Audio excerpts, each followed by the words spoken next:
nome é Gonçalo, bem-vindos ao Paleotomista. O que é o Paleotomista? É uma tentativa de compreender aquilo que São Tomás diz. Não o que eu gostaria que ele dissesse, não o que outra pessoa qualquer gostaria, mas aquilo que ele de facto diz. Estamos aqui em mais um episódio de Tomás, o Mestre, em que tentamos compreender o impacto, o legado que São Tomás deixou ao mundo em geral e à Igreja em particular. E continuamos a ver as 24 teses tomistas. Estas 24 teses que na verdade não foram escritas por São Tomás, mas que condensam a filosofia de São Tomás e foram aprovadas pela Santa Sé há muito tempo atrás. Há 100 anos.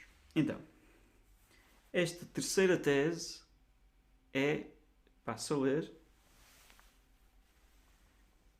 por isso, portanto, vem das anteriores, quem não viu os episódios anteriores vai ter de ver, por isso, na razão absoluta do ser mesmo, eu vou ler e depois releio explicando, por isso, na razão absoluta do ser mesmo, só Deus subsiste.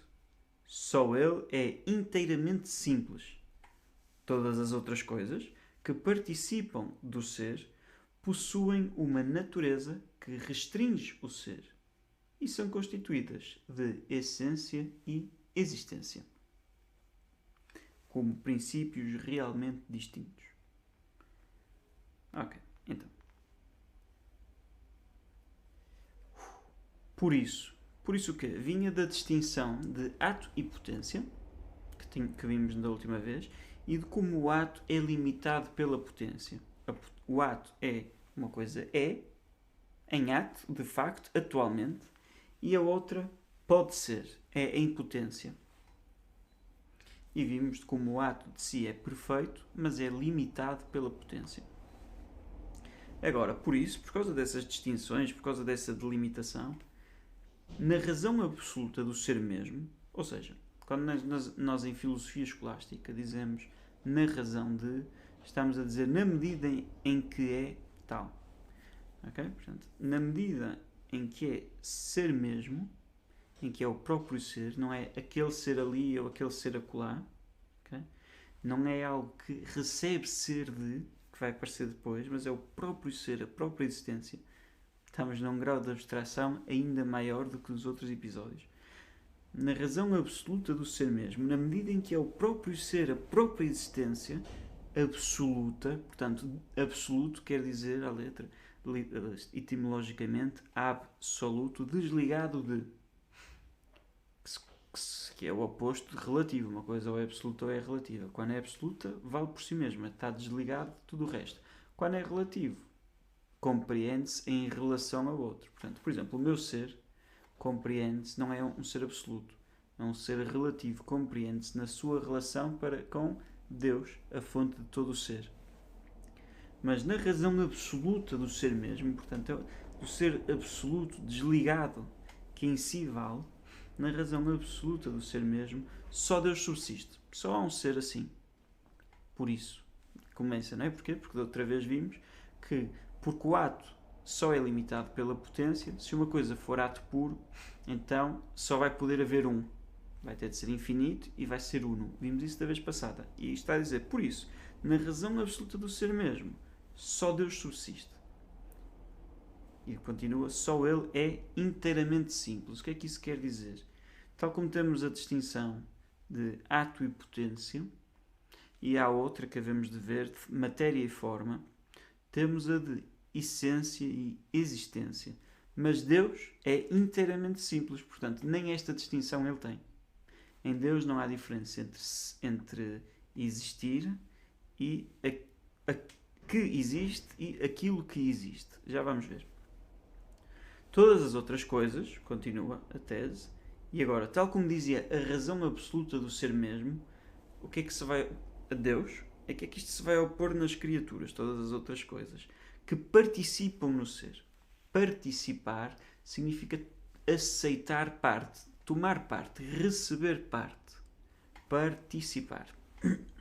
Então as outras coisas participam no ser. Não têm a razão absoluta de ser mesmo.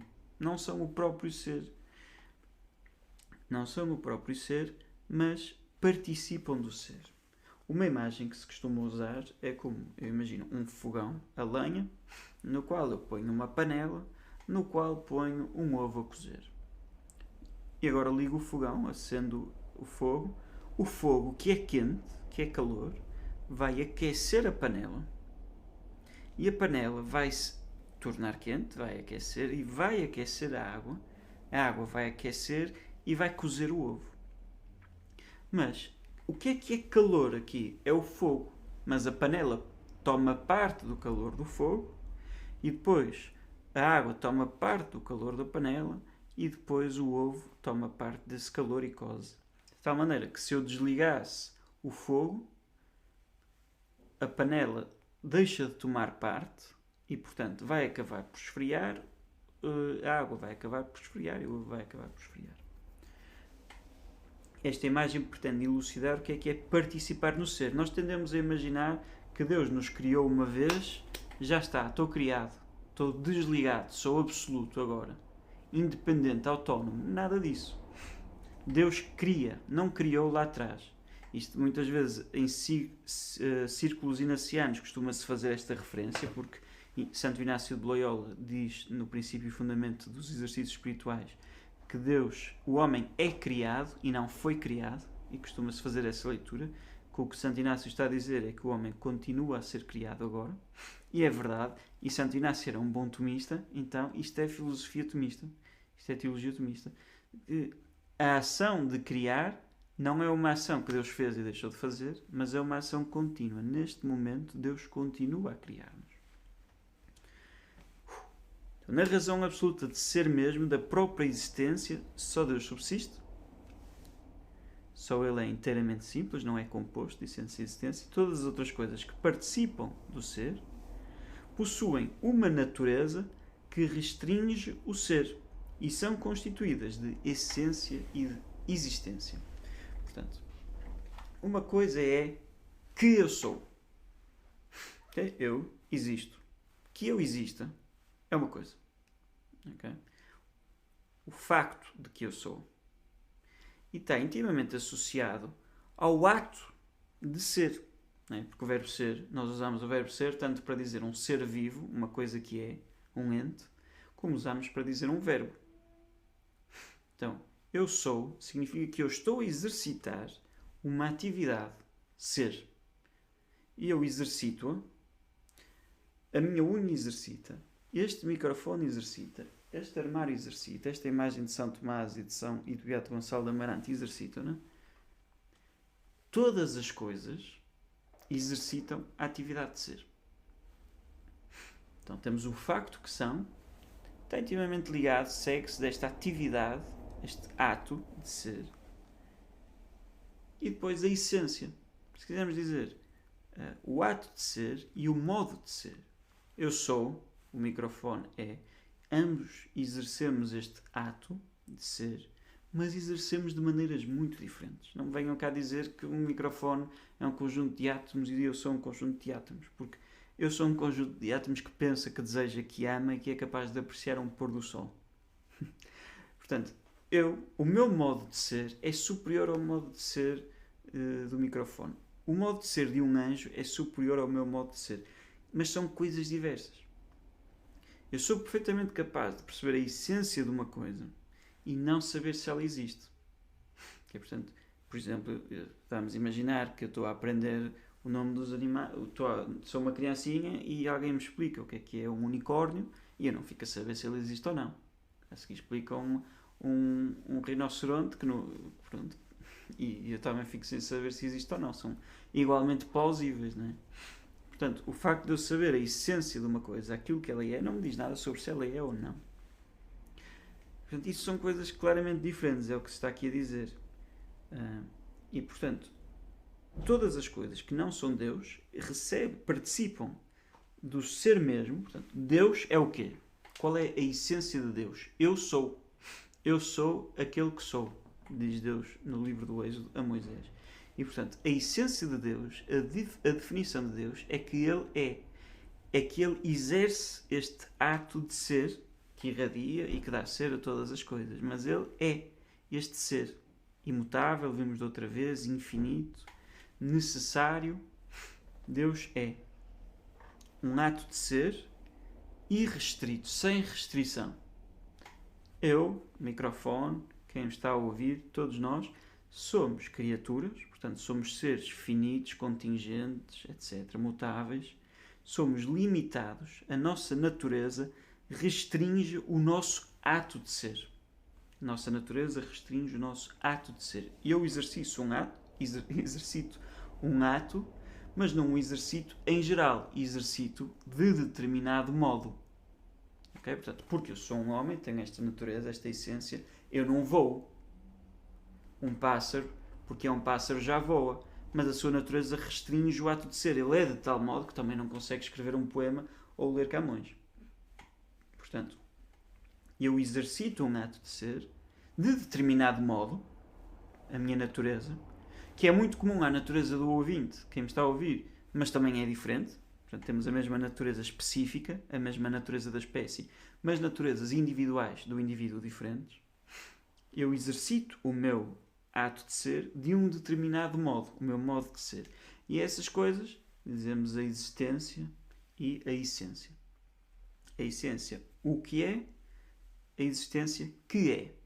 Depois há aqui umas polémicas históricas à volta do termo existência, não vale a pena entrar aí hoje, mas isto é o que temos a reter. Deus é o ser mesmo, um ser absoluto, é ser em si mesmo, e todas as outras coisas são entes que participam no ser de Deus. Isto é a propriedade fundamental de Deus na filosofia cristã, na filosofia medieval.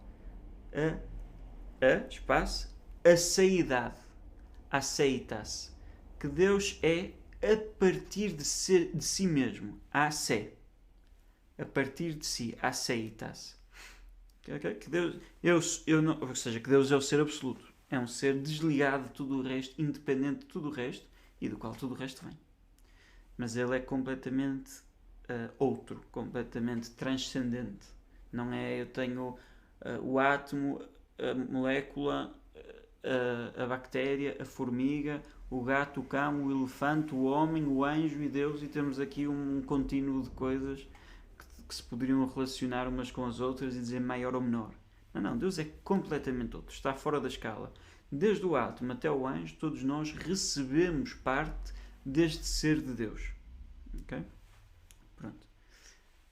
Eu sei que é abstrato, vamos precisar de, com o tempo, ir repetindo estes conceitos, mas não desista, que vale a pena olhar para o mundo com os olhos de São Tomás. Olhar para o mundo e olhar para Deus. E é isto. Até ao próximo episódio. Louvado seja Nosso Senhor Jesus Cristo.